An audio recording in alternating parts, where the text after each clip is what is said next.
2019 পর্যন্ত মোদির নামে ভোট হয়েছে, রাম মন্দিরের নামে ভোট হয়েছে, কখনো পুলওয়ামার নামে ভোট হয়েছে, ইত্যাদি ইত্যাদি বিভিন্ন নামে ভোট হয়েছে 2019 পর্যন্ত। আমরা আগেই বলেছি যে বিজেপি একদম শিখরে চলে গিয়েছিল জনপ্রিয়তার। বিশ্বের বৃহত্তম দল বলে তারা দাবি করতে শুরু করেছিল বিশ্বের এই বৃহত্তম গণতন্ত্রের দেশ ভারতবর্ষে। এবং স্বাভাবিকভাবেই একদম পিকে উঠে যাওয়ার পর সকলকেই নামতে হয়, বিজেপিও নামতে শুরু করেছে। তাই 2024-এর নির্বাচনটা বিজেপির কাছে অত্যন্ত ক্রুশিয়াল, অত্যন্ত গুরুত্বপূর্ণ। কেন গুরুত্বপূর্ণ সেটা তো আমরা বলবোই আজকের থার্ড আই অনুষ্ঠানে। তবে আমরা যেটা নিয়ে আজকে বিশেষভাবে আলোচনা করতে চাই যে বিজেপির আজকের এই ভগ্ন দশা, এখন আর মোদির নামে ভোট হবে না। এবছর অন্তত নির্বাচনটা মোদির নামে হবে না, কারণ মোদিজি এমন কিছু কাজ করেননি যাতে তার নামে ভোট হতে পারে। শুধু ব্যানার, পোস্টার, বিজ্ঞাপন ছাপিয়ে সেই তার নামে ভোট হতে পারে না। মোদিজি এমন কোনো কাজ করেননি ভারতবাসীর জন্য যে ভারতবাসী তার নাম শুনেই ভোট দিতে যাবে, এমন কোনো কাজ তিনি করেননি। তার নামে তাকে বিশ্বগুরু বলা হয়, সারা বিশ্বের আগে তিনি ডঙ্কা বাজিয়ে দিয়েছেন। এটা বিজেপির প্রোপাগান্ডা, মানুষ কিন্তু দেখতে পাচ্ছে না সেই কথা। কারণ আমাদের প্রতিবেশী দেশগুলোর সাথে আমাদের সম্পর্ক নষ্ট হয়েছে মোদিজির আমলে। বাংলাদেশ, মায়ানমার, ভুটানের মতন ছোট্ট একটা দেশ যাদেরকে প্রতিরক্ষা দিয়ে সাহায্য করি আমরা, সেই দেশ পর্যন্ত চলে যাচ্ছে চীনের কাছে। শ্রীলঙ্কা তো ইতিমধ্যে গেছেই, পাকিস্তানের সাথে সম্পর্ক আরো খারাপ হয়েছে আফগানিস্তানের সাথেও। অর্থাৎ আমাদেরকে ঘিরে যেসব দেশগুলো আছে সব কটি দেশের সাথে, এবং নেপালের মতন দেশ, তারাও আমাদের ভূখণ্ডকে নিজেদের ভূখণ্ড বলে দাবি করছে, গুলিগোলাও ছুটছে। ভেবে দেখুন একবার যে মোদিজি বিশ্বগুরু, তার নামে নাকি সারা বিশ্বে ডঙ্কা বাজে, অথচ তিনি তার প্রতিবেশী লোকেদের সাথে সুসম্পর্ক রাখতে পারেননি। ইসরায়েলের সাথে সুসম্পর্ক রাখলে কিন্তু লাভ নেই। ঘরে আগুন লাগলে প্রতিবেশীকেই প্রথম দরকার হয়। বিপদ হলে ঘরে যদি চিনিটা কম থাকে, চায়ের পাতা কম থাকে, আমরা প্রতিবেশীর কাছেই যাই, আমরা অন্য পাড়ার লোকের কাছে যাই না। তাই ভারতের বিপদে ভারতের প্রতিবেশীরাই পাশে থাকবে, এটা মোদিজি ভুলে গিয়ে তিনি সুদূর ইসরায়েলের সাথে সম্পর্ক স্থাপন করতে গিয়েছেন। খুব স্বাভাবিকভাবে রাশিয়ার সাথে সম্পর্ক খারাপ হয়েছে। কানাডায় ভারতীয় শিখ যারা আর কি খালিস্তানি বলে পরিচিত, তাদের আচরণে কানাডা সরকার ক্ষুব্ধ। আর জো বাইডেন তো এমনিতেই ক্ষুব্ধ, কারণ জো বাইডেনের বিরুদ্ধে গিয়ে তিনি ভোটের প্রচার করে এসেছিলেন ডোনাল্ড ট্রাম্পের হয়ে, আপকি বার ট্রাম্প সরকার বলে। কাদের সাথে সম্পর্ক ভালো আমাদের? শুধু আমাদের জনসংখ্যাটা বেশি, পরমাণু অস্ত্র হাতে আছে, সামরিক দিক থেকে ভারত বেশ শক্তপোক্ত জায়গায়, তাই হয়তো সমীহ করে। ভালোবাসে কি? ভারতবর্ষকে ভালোবাসার মতন একটিও দেশ অবশিষ্ট আছে? এই যে আপনারা বিভিন্ন রাজ্যে ঘুরে বেড়ান, রাজস্থান যান, তাজমহল দেখতে যান, বা দক্ষিণ ভারতে যান, দেখতে পান এখন আর ফরেন টুরিস্ট কমে গিয়েছে। উল্লেখযোগ্যভাবে বিদেশ থেকে ভারতবর্ষে আসা মানুষের সংখ্যা কমে গিয়েছে, কারণ উগ্র হিন্দুত্ব। এইসব ঘটনা চলছে। তার মধ্যেই অনেক বড় ঘটনা ঘটে যাচ্ছে বিজেপির অন্দরে। যেমন মোদিকে দেখানো হচ্ছে একটা বিরাট বড় একটা হাইলাইট করে, কিন্তু সেটা যেমন একেবারে মিডিয়ার তৈরি প্রোপাগান্ডা। মানুষ এসব বুঝতে পারছে, কারণ টেলিভিশন মিডিয়া মানুষ দেখে না। তাই এখন পরিস্থিতি অন্যরকম। এটা নিজের হাতে করেছেন স্বয়ং নরেন্দ্র মোদী এবং অমিত শাহ। দায়িত্ব নিয়ে দলটাকে ভাঙতে শুরু করেছেন। কিভাবে? তাই আজকে আলোচনা করব এনকে ডিজিটালের থার্ড আই অনুষ্ঠানে।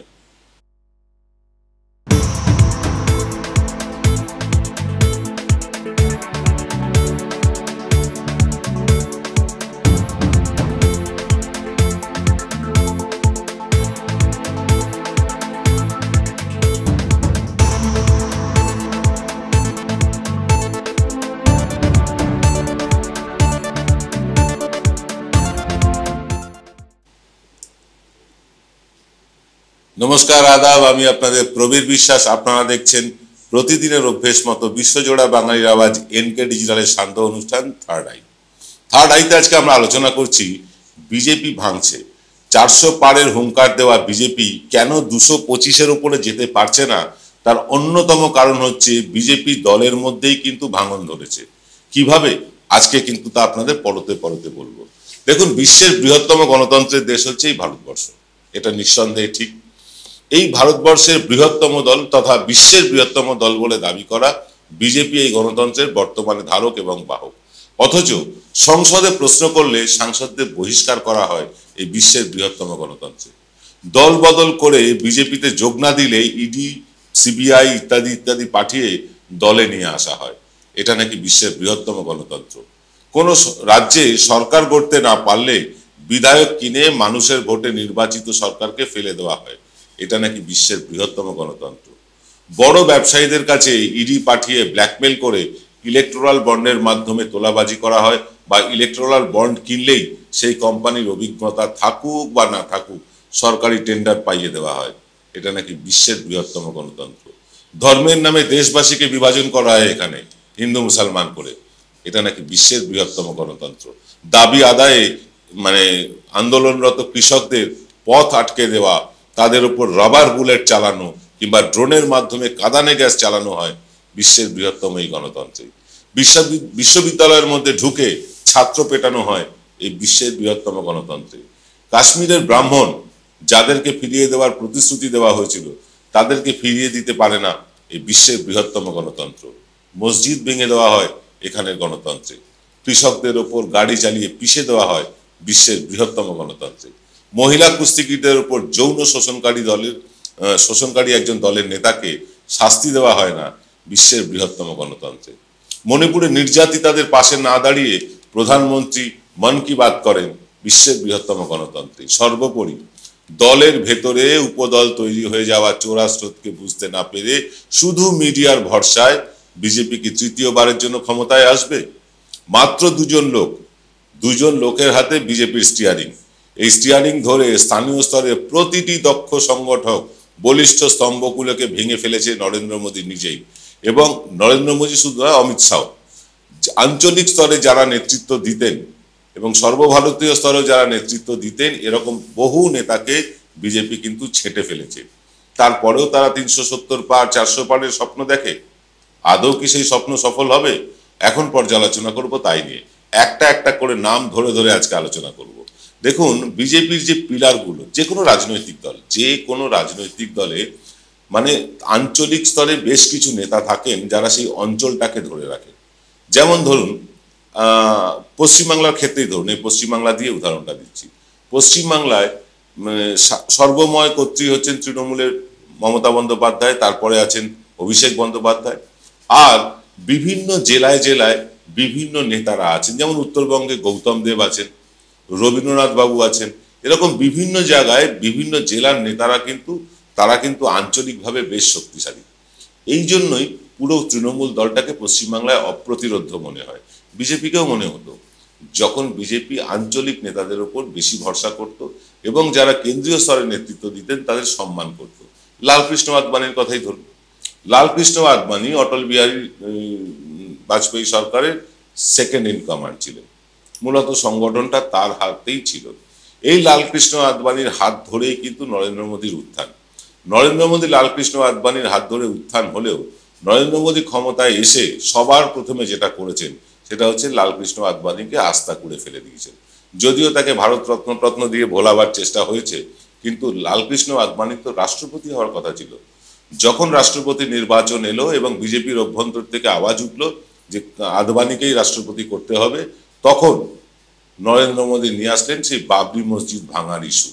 হঠাৎ করে তদন্তকারী সংস্থা বাবরি মসজিদ ভাঙার ইস্যু নিয়ে আসলো আদালতের কাছে। ধামাচাপা পড়ে গেল আদবানির রাষ্ট্রপতি হওয়া। দেশের প্রথম নাগরিক হওয়ার একটা সম্মান, সেই সম্মান থেকে তারা কি অমিত শাহ এবং নরেন্দ্র মোদী দুজন কিন্তু আদবানিকে ছেঁটে ফেললেন, একেবারে ছেঁটে ফেললেন। পরবর্তী আমরা যদি বলতে পারি, যার নাম বলতে পারি, তিনি হচ্ছেন নীতিন গডকরি। নীতিন গডকরি তিনি মহারাষ্ট্র এলাকায় তিনি একমব দ্বিতীয়ম ছিলেন। তার জুড়িদার কোনো রাজনীতি বর্তমানকালে তো নেই। এই যে নীতিশ গডকরি, যার ভরসায় পুরো মহারাষ্ট্রটা জেতা যেত, যার কাঁধে ভর করে পুরো মহারাষ্ট্রের সমস্ত সিটে প্রভাব বিস্তার করা যেত, সেই নীতিন গডকরিকে সাইড লাইনে করতে করতে করতে করতে এখন পুরো গ্যালারির বাইরেই পাঠিয়ে দেওয়া হয়েছে।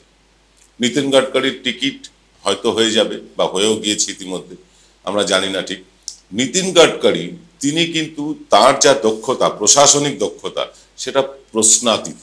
হ্যাঁ, তার দপ্তরে দুর্নীতি হয়েছে, 18 কোটি টাকার রাস্তা 240 কোটি টাকায় তৈরি হয়েছে, এটা বাস্তব সত্য।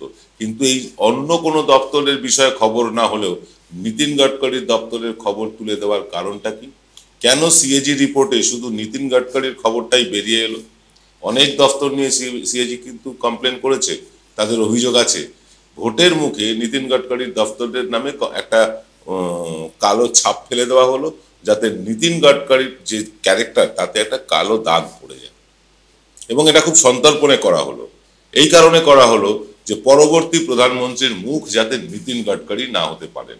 নরেন্দ্র মোদী, অমিত শাহ, এই দুজন গুজরাটি, মানে গুজরাটি ব্রাদার্স বলি আমি, এই গুজরাটি ব্রাদার্সদের একটা নিয়ম নীতি, তাদের পদ্ধতি হচ্ছে তারা একটা মানুষকে ততক্ষণে ওপরে উঠতে দেবে যতক্ষণ তারা তার কাঁধের কাছে আছে। যখনই কাঁধ ছাড়িয়ে কানের কাছে পৌঁছে যাবে তাদের কেটে ফেলতে, ছেঁটে ফেলতে 2 মিনিট তারা সময় নেবে না। আপনি নীতিন গাডকারির কথা শুনলেন, লালকৃষ্ণ আদবানির কথা শুনলেন, রাজনাথ সিং এর অবস্থা দেখুন। রাজনাথ সিং বর্ষিয়ান বিজেপি নেতা এবং বিজেপির একজন স্তম্ভ। রাজনাথ সিং বিজেপির, মানে মধ্য ভারতে রাজনাথ সিং এর প্রভাব অনস্বীকার্য। সেই রাজনাথ সিংকে এখন মানে দ্বিতীয় সারির বেঞ্চে বসিয়ে রাখা হয়েছে, তাকে যোগ্য সম্মান দেওয়া হয়নি। তাকে যে দপ্তর দেওয়া হচ্ছে সেই দপ্তর নিয়ে তাকে খুশি থাকতে হবে, এবং যে মানে মন্ত্রী যিনি হন না কেন, শেষ কথা তো প্রধানমন্ত্রী নরেন্দ্র মোদী, তিনি যেটা বলবেন সেটাই হবে। তাই রাজনাথ সিং এর অবস্থা এখন প্রায় চাকর বাকরের মতন। এরকম একজন বর্ষিয়ান নেতাকে বসিয়ে রাখার পেছনে কারণই একটাই, কারণ রাজনাথ সিংও কিন্তু প্রধানমন্ত্রীদের দাবিদার ছিলেন। তার যোগ্যতা ছিল, তার ক্ষমতা ছিল, সবকিছু ছিল, অভিজ্ঞতা ছিল, কিন্তু যাতে তিনি আর প্রধানমন্ত্রীর দাবিদারিত্ব না করতে পারেন নীতিন গাডকারির মতো, তাকে পাঠিয়ে দেওয়া হলো দ্বিতীয় সারিতে। আমরা আসবো একটি একটি নেতা ধরে আলোচনা করতে, তবে তার আগে নিয়ে নেব ছোট্ট একটা বিরতি। সেরাই যখন হাতের কাছে, অন্যটা কেনই বা কিনি। আজ বাঙালির ঘরে ঘরে একটাই নাম সুন্দরিনী, সুন্দরিনী, সুন্দরিনী, সুন্দরিনী, সুন্দরিনী। ফিরে এলাম বিরতির পর। আপনারা দেখছেন এনকে ডিজিটালের সান্ধ্য অনুষ্ঠান থার্ড আই। থার্ড আইতে আজকে আমরা আলোচনা করছি বিজেপির ভেঙে পড়া পিলারগুলো নিয়ে। বিভিন্ন রাজ্যে রাজ্যে বিজেপি কিন্তু একটা পিলার তৈরি করে নিয়েছিল। একটা সংগঠন টিকেই থাকে এইসব বিভিন্ন পিলারের মাধ্যমে। যদি ধরুন নরেন্দ্র মোদী এবং অমিত শাহ দলের ছাদ হন, তাহলে পিলার কিন্তু এই মানুষগুলো। আর এই মানুষগুলোকেই ভেঙে চুরে গুড়িয়ে দিয়েছে নরেন্দ্র মোদী, অমিত শাহ, কারণ তারা চাননি প্রধানমন্ত্রীর দাবিদারিত্ব আর কেউ করুক, এমনকি যোগী আদিত্যনাথ। আমরা যোগী আদিত্যনাথ নিয়ে কথা বলবো, আমি তার আগে বলতে চাই কৈলাস বিজয়বর্গীয়কে নিয়ে। কৈলাস বিজয়বর্গীয় মধ্যপ্রদেশের একটা প্রধান নাম বলা যেতে পারে। মধ্যপ্রদেশে তার প্রভাব নিঃসন্দেহে বেশি। কৈলাস বিজয়বর্গীয় পশ্চিমবাংলার দায়িত্বে ছিলেন, এবং তখন দায়িত্বে ছিলেন দিলীপ ঘোষও। এই দুই জুটি মিলে, মুকুল রায় সঙ্গে ছিলেন, এই ত্রয়ী মিলে কিন্তু পশ্চিমবাংলায় বিজেপির মানে হৃদকম্প জাগিয়ে দিয়েছিল। 18টা আসন জিতেছিল তারা এই ত্রয়ীর কিন্তু মেলবন্ধনে। আজকে সেই কৈলাস বিজয়বর্গীয় কোথায়? তাকে গুরুত্ব দিচ্ছে না দল, তাকে আর পাত্তাই দিচ্ছে না দল, কারণ কৈলাস বিজয়বর্গীয় কিন্তু অনেকটা উপরে চলে এসেছিলেন।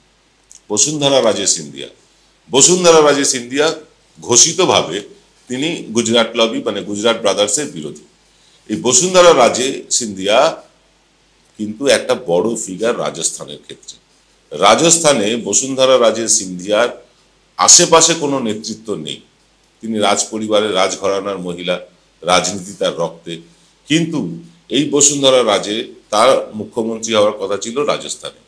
সন্তর্পণে খুব যত্ন করে বসুন্ধরা রাজেকে ছেঁটে ফেলে দেওয়া হলো রাজস্থান বিজেপি থেকে। মানে তাকে রাখা হয়েছে দলে, কিন্তু তার হাত পা ভেঙে দুমড়ে মুচড়ে এক করে রাখা হয়েছে। ফলে বসুন্ধরা রাজে অনেকটা স্তীমিত এই লোকসভা নির্বাচনে। শিবরাজ সিং চৌহান, শিবরাজ সিং চৌহান হচ্ছে মধ্যপ্রদেশে আরো একটা পিলার। শিবরাজ সিং চৌহানকেও কিন্তু মুখ্যমন্ত্রী করার কথা ছিল বিজেপির, তা না করে বিজেপি কিন্তু শিবরাজ সিং চৌহানকে বঞ্চিত করলো। শুধু বঞ্চিত করলো বলবো না, শিবরাজ সিং চৌহানকে, তার ক্যারিয়ারকে মোটামুটি শেষই করে দিল। আমরা আসবো অন্য নেতাদের নিয়ে, তবে তার আগে নিয়ে নেব ছোট্ট একটা বিরতি। জয়গুরু রত্নভান্ডার জ্যোতিষ চেম্বার, এখানে গোল্ড মেডেলিস্ট জ্যোতিষী বসেন। হাই কোয়ালিটির আসল গ্রহরত্ন সবচেয়ে কম দামে এখানে পাওয়া যায়। স্থান বেলঘড়িয়া রানীপার্ক বটতলা 2 নম্বর রেলগেটের নিকটে। 9681345722 এবং 9007778922।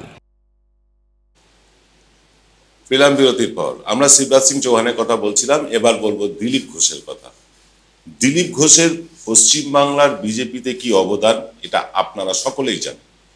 দিলীপ ঘোষের মতন একজন দক্ষ সংগঠক, নিঃসন্দেহে, তার মুখের ভাষা অত্যন্ত খারাপ। সম্প্রতি তিনি মুখ্যমন্ত্রীর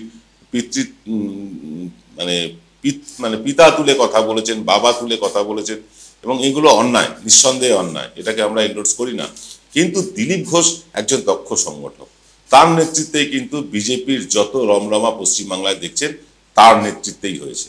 সেই দিলীপ ঘোষকে ছাড়তে ছাড়তে ছাড়তে ছাড়তে আজকে কোথায়, তার মানে মাটি কামড়ে পড়ে থাকা মেদিনীপুর, সেই আসন থেকে তুলে নিয়ে তাকে ফেলে দেওয়া হলো বর্ধমান দুর্গাপুরে, যে মাটি তার ততটা চেনা না। নিঃসন্দেহে দিলীপ ঘোষ সারা রাজ্যে কাজ করেছেন, তিনি সমস্ত রাজ্যটাকেই চেনেন, কিন্তু তিনি যেভাবে মাটি কামড়ে পড়েছিলেন মেদিনীপুরে, সেইখান থেকে তাকে সরিয়ে দেওয়া হলো, তাকে নিয়ে যাওয়া হলো দেশের একটা পদ দিয়ে, মানে জাতীয় স্তরের পদ দিয়ে, বঙ্গ রাজনীতি তাকে সরিয়ে দেওয়া হলো।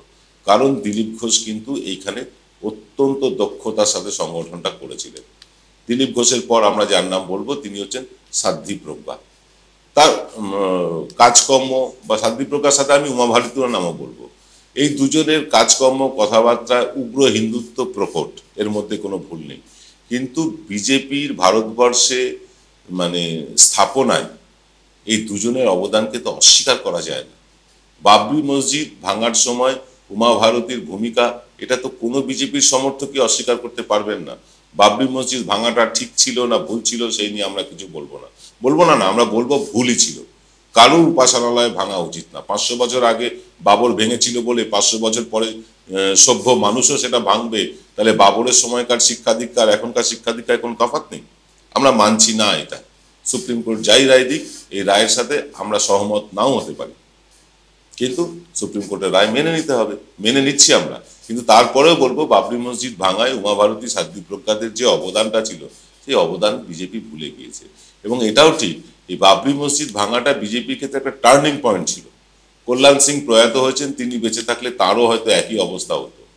আর একজনের কথা বলবো, তিনি হচ্ছেন ত্রিপুরার প্রাক্তন মুখ্যমন্ত্রী বিপ্লব দেব, যার নেতৃত্বে বিজেপি কিন্তু ত্রিপুরার একটা জগদ্দল পাথরের মতন বসে থাকা সিপিআইএমকে সরিয়ে দিয়েছিল। সেই সিপিআইএমকে সরিয়ে দেওয়া বিপ্লব দেব, এবং বলা যেতে পারে পুরো ত্রিপুরার নেতৃত্ব তিনি নিজের কাঁধে তুলে নিয়েছিলেন এবং দায়িত্ব নিয়ে সিপিএমকে সেখান থেকে সরিয়েছিলেন। সেই বিপ্লব দেব আছে কোথায়? বিজেপি তাকে আর মনে রাখেনি। এইরকম ভাবেই বহু নেতাদের কিন্তু বহু পিলার, ত্রিপুরার একটা পিলার তো বিপ্লব দেব, যদি পশ্চিমবাংলার পিলার দিলীপ ঘোষ হয়ে থাকেন, ত্রিপুরার পিলারও বিপ্লব দেব। এই পিলারগুলোকে ধীরে ধীরে ধীরে ধীরে কিন্তু ভঙ্গুর করা হয়েছে, ভেঙে ফেলা হয়েছে, আবার কোথাও একেবারে ড্যামেজ করে দেওয়া হয়েছে। যখন পিলারই নড়বড়ে, তখন ছাদটা কি করে অবশিষ্ট থাকে? ছাদও কিন্তু এবার পড়ে যায় অবস্থা। 2024-এর নির্বাচনে এই ছাদ কতটা টিকিয়ে রাখতে পারবেন, সেটা তো নিশ্চয়ই একটা লক্ষণীয় ব্যাপার।